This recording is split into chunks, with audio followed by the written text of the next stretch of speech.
নমস্কার বন্ধুরা, আজকে আপনাদের সঙ্গে মাত্র 3টি উপকরণ যোগ করে বানিয়ে দেখাবো এই বিস্কুটগুলো। একদিকে চা বসাবেন, অন্যদিকে ঝটপট বানিয়ে নিতে পারবেন। হঠাৎ করে যদি বাড়িতে গেস্ট চলে আসে বা বাচ্চাদের স্কুলে টিফিনের জন্য বা এমনিতেই কিন্তু খেতে পারবেন। চলুন তাহলে আর দেরি করব না, রেসিপিটি শুরু করা যাক। এখানে আমি 1 কাপ সুজি নিয়ে নিয়েছি। এখানে আমি মোটা দানার সুজিটা নিয়ে নিলাম। এখন আমি এই 1 কাপ সুজি একটা বাটির মধ্যে নিয়ে নিলাম। সেম কাপ দিয়ে 1/2 কাপ দুধ প্রথমে দিয়ে দিলাম। আরও 1/2 কাপ দুধ নিয়ে অল্প অল্প করে দুধটা দিয়ে দেব। আর একেবারে কিন্তু পুরো 1 কাপ দুধ দেবেন না, এখানে আমি 2 বারে কিন্তু 1/2 করে দুধ নিয়ে নিয়েছি।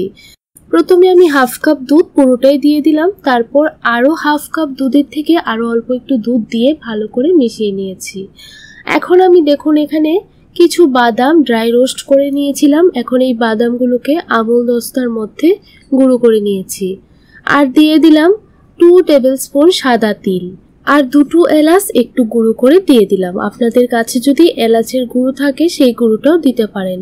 একদম সামান্য পরিমাণে নুন দিয়ে দিলাম। আর এখন দিয়ে দিচ্ছি 1/3 কাপ সাদা তেল।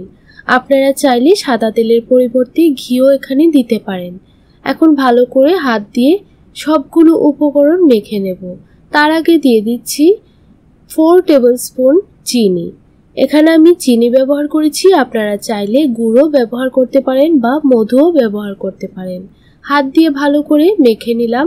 এখন আমি যে কাপ মেপে সুজি দিয়েছিলাম সেম কাপ মেপেই 1 কাপ দিয়ে দিলাম আটা। আমি এখানে একেবারে আটাটা দিয়ে দিয়েছি, যেহেতু আমি দুধটা পরিমাণ বুঝে দিয়েছিলাম। আপনারা চাইলে আটাটা অল্প অল্প করেও দিতে পারেন। দেখুন এইরকম একটা ডো তৈরি করে নিতে হবে। ডোটা যেন খুব বেশি সফটও না হয়, আবার খুব বেশি হার্ডও যেন তৈরি না হয়।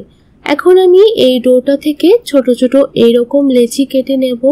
তারপর হাতের মধ্যে নিয়ে ভালো করে গোল করে নেব। দেখুন এইরকম হাতের তালুর উপর নিয়ে গোল করে হাত দিয়ে একটু চ্যাপ্টা করে দেবেন।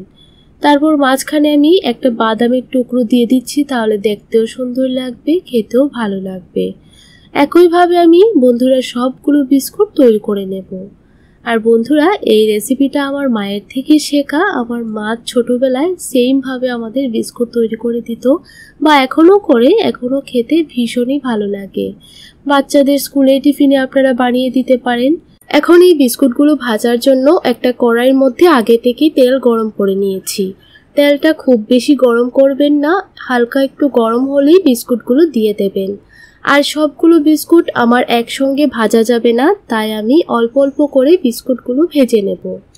প্রথম বেজে বিস্কুটগুলো দেওয়া হয়ে গেছে। এখন কিছুক্ষণ এইভাবে রেখে দিয়েছিলাম, তারপর উল্টিয়ে দিচ্ছি। দেখুন একটা পিঠ ভালো করে ভাজা হয়ে গেছে। এখন অপর পিঠটিও আমি ভালো করে ভেজে নেব। আর বন্ধুরা আপনারা অবশ্যই গ্যাসের ফ্লেমটা লোতে রেখে এই বিস্কুটগুলো ভাজবেন, তাহলে দেখবেন খুবই মুচমুচে তৈরি হবে আর অনেক দিন পর্যন্ত আপনারা স্টোর করেও রাখতে পারবেন। আর বিস্কুটগুলোর কালার যখন এইরকম চলে আসবে তখনই আপনারা নামিয়ে নেবেন। দেখুন বন্ধুরা কত সুন্দর কালার এসেছে। এখন আমি এই বিস্কুটগুলোকে একটা প্লেটের মধ্যে সার্ভ করে নিচ্ছি। আপনাদের কাছে রেসিপিটি কেমন লাগলো কমেন্টের মাধ্যমে জানাবেন। ভালো লাগলে লাইক করবেন, চ্যানেলটিকে সাবস্ক্রাইব করে আমার পাশে থাকবেন। তাহলে বন্ধুরা আজ আসি, দেখা হচ্ছে নতুন আরেকটি রেসিপির সঙ্গে। ততক্ষণ ভালো থাকুন, সুস্থ থাকুন।